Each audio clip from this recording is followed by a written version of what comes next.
You talk about needing or seeking the stability that was lacking in your own family experience, reaching out to Michelle and her family. Tell me what you were looking for, what you were searching for, and whether or not you found that. Well, I traveled extensively when I was young. I didn't have a father in the house.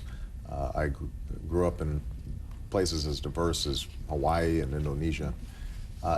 So in many ways, it was a wonderful childhood because I got to know so many different parts of the world and so many different cultures, but it also meant that I never felt that I had a place, a community that was mine. And Michelle had the complete opposite upbringing.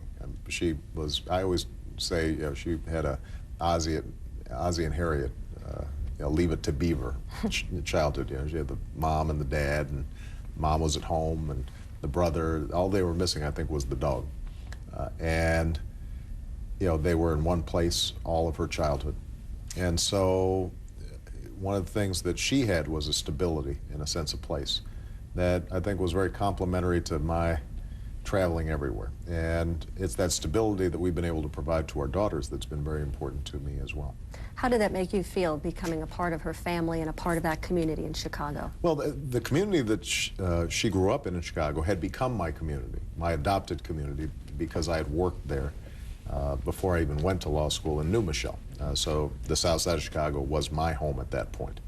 But there's no doubt that having her uncles and cousins everywhere, you'd meet them on the streets, they'd come over, and you'd have these big Thanksgiving or Christmas dinners, and people are telling stories and little kids are running around.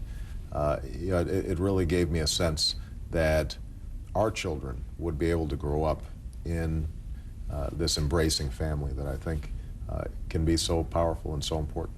How did they receive you? How did you interact with her family when you first met? How these families came together? I mean, we got along surprisingly well. As different as my upbringing was, it was very Midwestern.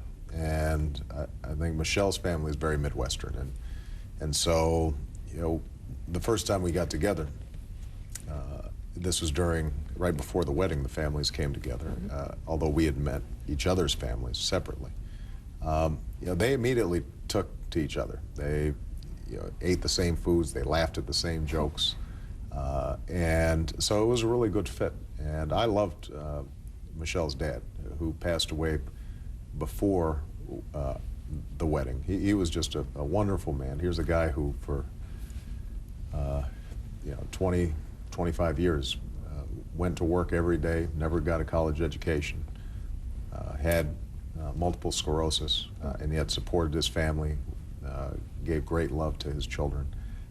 He was really a wonderful, wonderful person.